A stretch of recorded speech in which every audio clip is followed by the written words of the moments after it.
Morning students, I am Dr. Apurva Chawla, Assistant Professor of English, Government PG College, Narayangarh, Haryana. The topic of today's lecture is the short story The Journey, written by Temsula Ao. As you all know that this chapter is included in the syllabus of BA first year, second semester, and it's a short story written by Temsula Ao. Temsula Ao is a poet, a short story writer, and an ethnographer. She is a retired professor of English in Northeastern Hill University, where she taught for almost 30 to 35 years. And the notable thing about her is that she received the Sahitya Akademi Award in 2013 for her short story collection, Laburnum for My Head. And because we are talking about short stories, so it's important to note that she published two short story collections. First was These Hills Called Home, Stories from the War Zone, which was written in 2006, and the second was Laburnum for My Head, which was written in 2009. Now, the first collection, that is These Hills Called Home, contains 10 short stories, and they deal with insurgency in Nagaland. This story, The Journey, is from this collection. The second collection, Laburnum for My Head, it consists of 8 short stories, which have both mythical as well as modern overtones. So today we will discuss in detail the story of The Journey. This particular slide is about a brief summary of the story.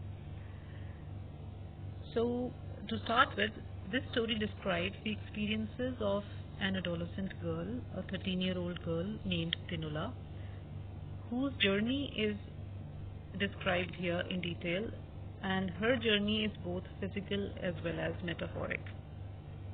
And basically, she is an orphan girl who was sent to a missionary school in Assam after the death of her parents, and each year after spending her winter holidays in her village home, she has to go back to her school. So when the winter holidays start, she travels the journey from boarding school to her home in Naga Hills, and then after 2 months she has to travel or traverse the same journey again back to her school. So both the journeys, both ways, is described in detail in this story. And while on her way, we are shown beautiful description of lush green landscapes of hills and abundance of flora and fauna all around. We will encounter jungles, rivers, steep hills, and then wild animals. So all of this will be talked about in detail in the next slides. So here it is important to note that there are two journeys described in the story. The physical journey, one from her boarding school to her village in Naga Hills, and then the second back from her home to school. And both the journeys, her brother Tenjemba, he accompanies her and helps her in every sort of way. So how is the story of the girl a metaphoric journey also? That we will take up in the next coming slides. So when the story begins, it's early morning and it's still dark. We are shown that it's dawn time, and Tinula, who is sleeping in her bed, she is awakened by the squealing of a piglet early in the morning. And we are told that the winter vacations of 2 months are almost over, and this is the day she has to go back to her boarding school. So when she wakes up in the morning, she recalls her journey from school in the plains of Assam to her village in the Naga Hills. And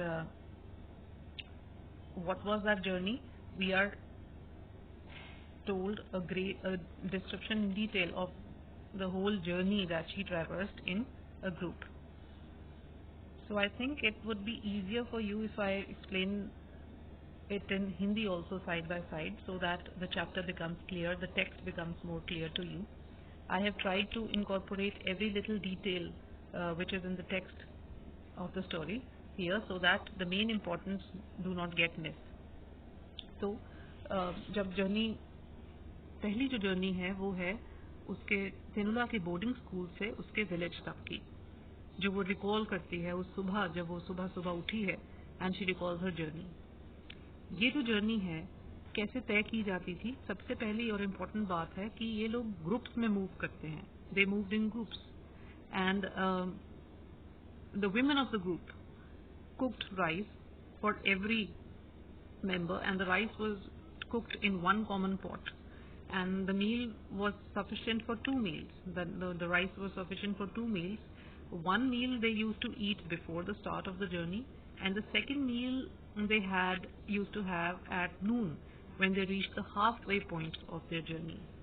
और एक और important बात ये है कि ये जो खाना ये बनाते थे इकट्ठा एक पॉट में, उसमें हर मेंबर ग्रुप का जो जर्नी में जा रहा है, जो यात्रा में जाता है, वो कंट्रीब्यूट करता था अपना अपना शेयर. तो सब अपने अपने, अगर फॉर एग्जांपल एक एक मुट्ठी अगर चावल लाते थे तो वो एक कॉमन पॉट में डाल के इकट्ठे पकाया जाता था और उसके बाद उनके मील्स के पैकेट्स बनाते थे. एक मील जो वो जर्नी शुरू करने से पहले खा लेते थे और दूसरा मील वो मिड वे में खाते थे जब हाफ वे उनका हो चुका होता था. और यहाँ पे ये दिखाया गया है कि ये जो इनकी कम्युनिटी है, जो ग्रुप इकट्ठा जो जर्नी में जा रहा है, यात्रा कर रहा है एक जगह से दूसरी जगह, ये बहुत ही क्लोज निट कम्युनिटी होती है क्योंकि इसमें जो मेंबर्स हैं उस ग्रुप के वो एक दूसरे की सहायता करते हैं हर पल. सबसे पहली बात हमने देखी कि खाना इकट्ठे एक ही पॉट में पकता है सबके लिए, सबको बराबर का हिस्सा मिलता है. और जो एल्डर्स हैं इस ग्रुप के वो यंगर मेंबर्स को, जैसे तिनुला सबसे छोटी मेंबर है इसमें, she is the youngest one, so she is helped by the older men also when she has to cross the river. तो सब एक दूसरे की मदद करते हैं.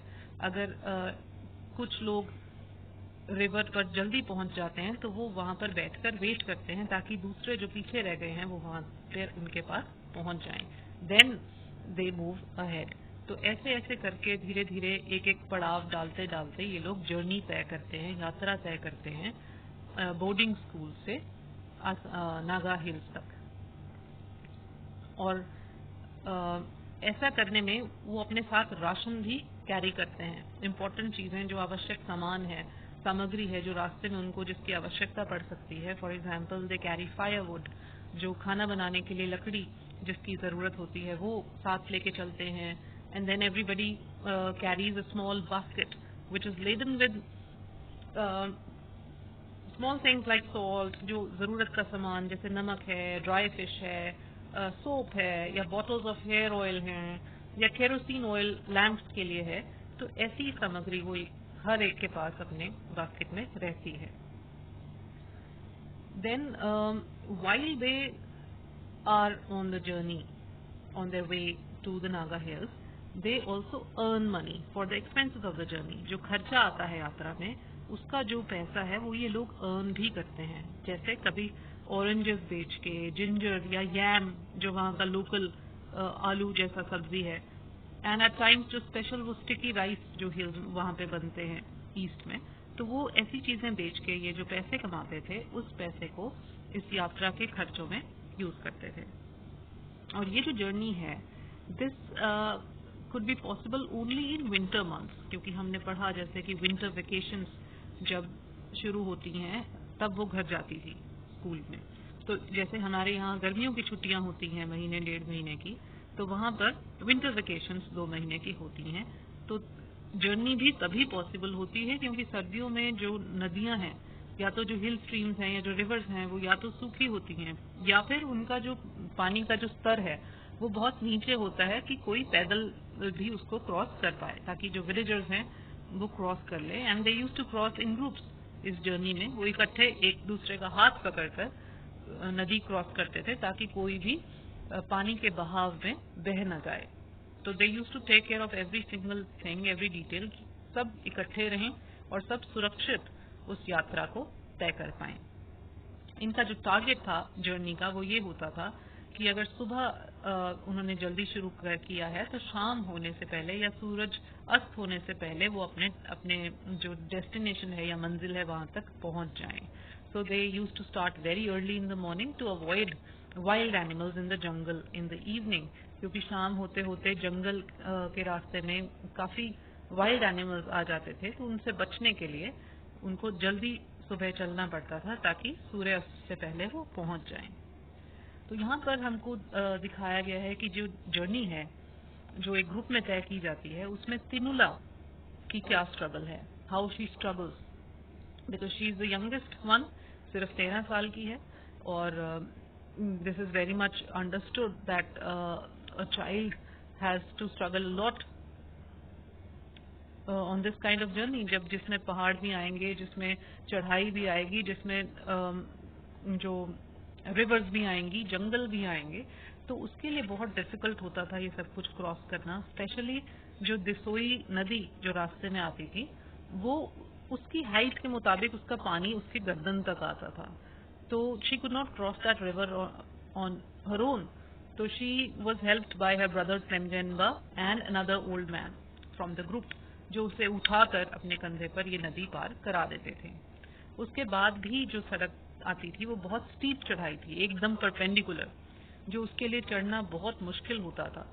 And she struggled a lot at every step. तो उसे आज भी याद है कि कैसे वो एक एक स्टेप बहुत मुश्किल से चल के आई थी, हालांकि उससे बिल्कुल चला नहीं जा रहा था. She was very very tired and exhausted, but still she had to go on. उसका भाई उसे बार बार रिमाइंड कराता था कि अगर हम जल्दी नहीं चलेंगे तो शाम हो जाएगी, रात हो जाएगी, तो गांव पहुंचने में देर हो जाएगी एंड वाइल्ड एनिमल्स आएंगे.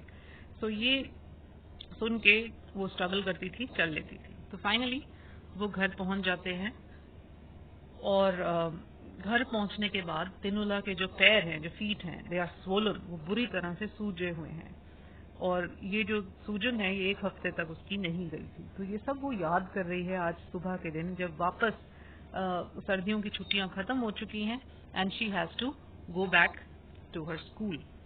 सो नेचुरली शी इज वरीड कि वही जर्नी, वही संघर्ष फिर से उसको तय करना पड़ेगा जो वो चलकर आई थी स्कूल से घर तक.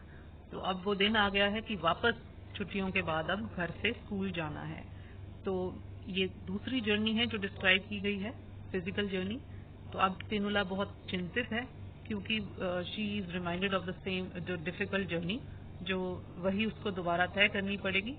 और जब हम चढ़ाई चढ़ते हैं, जितना हमको मेहनत करना पड़ता है उससे कहीं ज्यादा कठिनाई हमको ढलान पे उतरने में होती है. तो she is worried about that कि journey down the hill will be even more difficult and struggling. So anyways जाना तो है. तो सुबह सुबह जब पिगलेट की स्क्वीलिंग से, उसकी आवाज से तिनुला की नींद खुलती है, तो उसकी जो आंट है वो ऑलरेडी तिनुला के लिए कुछ खाना बना चुकी होती हैं और ब्रेकफास्ट तैयार होता है. तो तिनुला की पूरी पैकिंग हो चुकी होती है, अपना ट्रंक उसका पैक्ड है जाने के लिए. तो वो she checks her trunk once, वो अपने ट्रंक में सीक्रेटली चेक करती है कि क्या उसकी फेवरेट ड्रेस उस ट्रंक में है, कहीं उसकी कजन ने, उसकी बहन ने वो ड्रेस चुरा तो नहीं ली. So she checks that trunk कि सब कुछ ठीक ठाक है कि नहीं, फाइनल जो पैकिंग. उसके बाद यहाँ पे ये एक इम्पॉर्टेंट बात दिखाई गई है कि she is wearing a new pair of shoes, और आज उसने नए जूते पहने हैं. और ये पहला वो नया जूतों का जोड़ा है जो उसके माता पिता की मृत्यु के बाद उसको किसी ने दिया है, क्योंकि जब से उसके पेरेंट्स की डेथ हुई थी उस बेचारी ने नए जूते कभी लिए ही नहीं थे, ना किसी ने लेके दिए थे. तो ये भी जो नए जूते हैं एक्चुअली ये इसकी स्कूल की एक सीनियर लड़की ने उसको दिए हैं. तो शी इज वेरी हैप्पी कि आज मैं नए जूते पहन के जाऊंगी. But as soon as she starts walking, कुछ देर के लिए चलती है तो उसे बहुत तकलीफ होती है, क्योंकि ये जो जूते हैं ये उसके साइज के नहीं हैं, थोड़े से बड़े हैं. तो जूते या अगर छोटे होते हैं या अगर बड़े होते हैं, दोनों तरफ कंफर्टेबल नहीं होते. तो she was very uncomfortable because they were a size bigger than her feet. तो रास्ते साथ जो उनके एक लेडी चल रही थी, उन्होंने तिनुला की हेल्प की उसने कहा कि ये जूते उतार लो और चप्पल पहन लो, क्योंकि ये आगे जाके और तकलीफ देंगे। तो तिनुला अपने जूते उतार कर उनके लेसेस टाई करके अपने गले में लटका लेती है, क्योंकि शी डजंट नो कि कहाँ रखूं, क्या करूं, छोटी बच्ची है। तो फिर वो लेडी वो जूते अपने बैग में डाल लेती हैं। So this way her journey back to school starts. ऐसे उसकी जर्नी शुरू होती है। फिर हमें धीरे धीरे दिखाया जाता है कि जैसे जैसे वो जंगल पहुंचते हैं, पूरा ग्रुप जाता है, तो वहां पर जंगल में वी कैन इमेजिन कि बहुत सुंदर लैंडस्केप्स होती हैं, प्राकृतिक जो दृश्य हैं बहुत ही खूबसूरत हैं, और अलग अलग पक्षियों के चहचहाने की आवाजें आती हैं। तो तिनुला इन सबसे बहुत ही मेस्मराइज्ड होती है। शी वांट्स की विशेष कि मैं यहाँ पे रुक जाऊं और इन सब की आवाजें सुनूं, नेचर की जो अलग अलग ब्यूटीफुल साउंड्स हैं, ब्यूटीफुल सीन्स हैं। She wants to spend time there and see and hear और listen to such beautiful music of birds. पर उसके पास टाइम नहीं है। उसका ब्रदर तेंजेम्बा उसको याद कराता है कि ही रिमाइंड्स कि जल्दी चलना है हमें, we have to reach before sunset, हमको स्कूल पहुंचना है, क्योंकि शाम हो जाएगी तो वाइल्ड एनिमल्स आएंगे। And while walking in the jungle they notice footprints. वो नोटिस करते हैं कि वहां पर किसी बड़े से जानवर के पैरों के निशान हैं। वो वाइल्ड एलिफेंट्स हैं, वो वहां पे उनकी फ्रेश डंग भी उनको दिखती है। तो एक लेडी कहती है कि आई थिंक कि यहाँ से अभी एलिफेंट्स गुजरे हैं, तो we should change our way. तो वो अपना रास्ता बदल लेते हैं just to avoid those elephants, wild beast को अवॉइड करने के लिए। ठीक है। Then she gets very tired पूरा जंगल पार करने के बाद, but then she has to continue in any case. चलना तो है, रुकना तो नहीं है। फिर शाम होते होते वो रेलवे प्लेटफॉर्म पहुंच जाते हैं, जहां से इनका स्कूल अभी 3-4 मील और दूर है। और अब हमें बताया जाता है कि जो सन है वो ऑलमोस्ट सेट हो चुका है, सूर्यास्त हो चुका है, and they don't have time even to purchase the tickets for the train. तो वो टाइम नहीं है कि अब टिकट खरीदी जाए, वहां पे लाइन में लगा जाए। तो वो क्या करते हैं, दोनों भाग के फटाफट से जंप कर जाते हैं लोकल ट्रेन पर। ये वो लोकल ट्रेन है जो हर छोटे छोटे जंक्शन पे रुकती है, धीरे धीरे चलती है, तो अपना समय लेती है। और क्योंकि पैसेंजर ज्यादा होते हैं लोकल ट्रेन में, तो इन दोनों बच्चों को बैठने की जगह नहीं मिलती। काफी समय तक ये खड़े रहते हैं। तो काफी समय के बाद तिनुला को थोड़ी सी जगह मिलती है, सीट मिलती है, तो शी सिट्स डाउन। और रास्ते में तेंजेम्बा उन दोनों के लिए, अपने लिए और तिनुला के लिए, छोटे छोटे 2 चाय के कुल्हड़ में चाय लेके आता है, स्टेल टी इट्स कोल्ड, और सिंघाड़ा लाता है साथ में खाने के लिए। तो ऐसे ऐसे करके ये लास्ट स्टेशन जो गाड़ी का है, फारकेटिंग, ये वहां पहुंच जाते हैं, जो इनके बोर्डिंग स्कूल से नियरेस्ट स्टेशन है। वहां पर यहाँ से भी इनका स्कूल अभी थोड़ा सा दूर है, कुछ मीलों की दूरी इनको भी तय करनी है। तो इससे पहले कि ये बच्चे बहुत ज्यादा चिंतित हो जाते हैं कि हम कैसे जाएंगे, 3-4 मील पैदल चल के जाना बहुत लंबा समय लगता है। तो दे वर लकी इनफ कि उनको एक ओल्ड मैन ने अपने कार में lift they the. He was going passing by, वो वहीं से गुजर रहे थे। तो उन्होंने पूछा कि वेयर आर यू गोइंग, तो तेंजेम्बा ने बताया कि हमें बोर्डिंग स्कूल जाना है। तो वो काइंड मैन था, तो he gave them a lift in his car. तो दोनों बच्चों को उसने हॉस्टल के गेट के आगे छोड़ दिया। And then when they reach the hostel gate, supervisor जो वहां की थी, उन्होंने गेट खोला, और अब आधी रात से भी ज्यादा समय हो चुका था। तो she was very much annoyed. जो सुपरवाइजर थी वो बहुत ही गुस्से में थी, क्योंकि इतनी रात को उनकी नींद खराब हुई थी, उनको दरवाजा खोलना पड़ा था, और तिनुला इतनी रात को पहुंची थी। सो व्हेन शी सॉ कि her brother has dropped her trunk, she asked her brother to just leave. तो उसने कहा तेंजेम्बा को कि अब तुम जाओ, तिनुला को छोड़ दिया है, now you can go. तो तेंजेम्बा वहीं से ही वापस लौट जाता है गांव, और तिनुला को सुपरवाइजर इन्फर्मरी में ले जाती हैं। नाउ इन्फर्मरी में क्यों लेके जाती हैं, क्योंकि इट्स ऑलमोस्ट पास्ट मिडनाइट, और बाकी जो हॉस्टल में जो गर्ल्स हैं वो तो ऑलरेडी, हॉस्टल बंद है, वो सो रही हैं।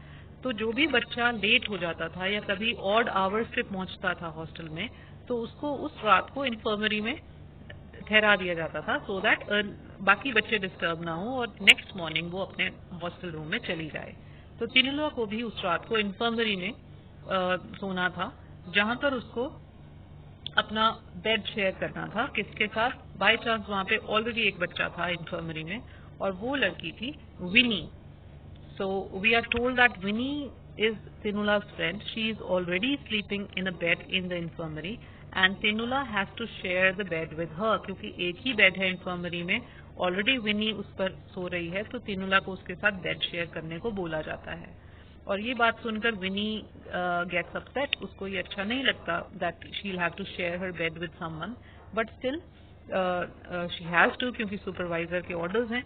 तो दोनों लड़कियां उस बेड पे लेट जाती हैं और विनी क्योंकि अनॉयड है, उसके अंदर ग्रजेस हैं, तो वो अपना गुस्सा इस तरह से निकालती है कि वो तिनुला को एक बात कहती है बहुत रूडली और in a very different tone, in a rude tone. क्या कहती है? शी टेल्स तिनुला कि her boyfriend Hubert has a new girlfriend now. So this rude remark hurts Tinula a lot क्योंकि हमें ये बताया जाता है कि तिनुला कभी भी इस हुबर्ट नामक लड़के से नहीं मिली थी. सिर्फ कुछ टाइम, एक दो बार तिनुला और हुबर्ट ने एक दूसरे को देखा था, वो भी चर्च के बाहर, बट दे नेवर टॉक्ड और स्पोक टू ईच अदर. और ये बात विनी को पता थी that they have exchanged glances with each other, तो उसने उसको इस तरह से मोल्ड करके बोला that your boyfriend Hubert has a new girlfriend now. ये जो अनाउंसमेंट थी ये इतनी सडन थी या अप्रासंगिक थी, जो तिनुला को एक्सपेक्टेड नहीं था, कि वो बहुत हर्ट हो जाती है, वो बहुत चक्की रह जाती है कि ये क्या बात ऐसे बोल दी, विच वॉज नॉट ट्रू. और ये बिल्कुल गलत था क्योंकि हुबर्ट से तो तिनुला कभी मिली ही नहीं थी. सो ये जो रिमार्क था विनी का, ये तिनुला को एक नई यात्रा पे ले जाता है. वो ये सोचने को मजबूर हो जाती है कि ये she has yet to travel a journey. उसकी ये जो यात्रा है जो मनुष्य के मन में, मनुष्य के मस्तिष्क में जाती है, हमें लेके जाती है उसकी गहराइयों में, ये तो उसने कभी सोचा ही नहीं था कि विनी ऐसा भी सोच सकती है. तो उसे ये रियलाइज हुआ कि सभी जो यात्राएं हैं वो फिजिकल नहीं होती.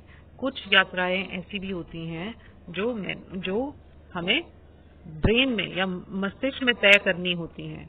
और यहाँ हमें पता चलता है कि ये उस जो जर्नी, जो टाइटल है स्टोरी का, that is called the journey, both physical और मेटाफोरिक. ये प्रतीकात्मक जर्नी भी है और एक फिजिकल जर्नी तो है ही है क्योंकि वो स्कूल से घर और घर से स्कूल जो तय करती है. दूसरी जो जर्नी है वो प्रतीकात्मक है कि जो मनुष्य के जो सोच है, मस्तिष्क है, उसमें अंदर तक जाने वाली जो यात्रा है वो उस लड़की की अब शुरू हुई है. So these journeys are described in the chapter. One is physical journey and one is metaphoric journey.